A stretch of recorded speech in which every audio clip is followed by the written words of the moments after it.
Good afternoon po, Sir Archie. Ma'am, magandang hapon po. Magandang hapon po. Sir, maraming salamat po sa pagpunta nyo dito. No? Ito pong misis ninyo, kailan pa po umuwi sa Cebu? Tama po ba? Yes po. Kailan pa po siya umuwi sa Cebu? August 14, 2013, babalik siya dun. Hindi, kailan po siya umuwi na nagpaalam sa inyo para magtrabaho doon? Sa nag-umpisa ito, sa bahay pa namin, siya, 2019, nag-usap kami sa amin, magandang usapan namin. Sabi ko, sige, ikaw na muna magtrabaho kasi lockdown, hindi ako magtrabaho ng maayos. Yun, tapos yung mga bata namin, maliit pa. Tapos ngayon, pinayagan ko siya, tapos punta siya ng Cebu.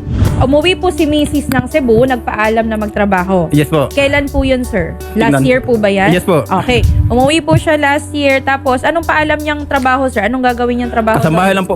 Kasambahay siya doon. Yes po. Saan po ba kayo talaga nakatira, sir? Sa Casamira, Linaw, sa Cebu. Sa Cebu din kayo nagtatrabaho?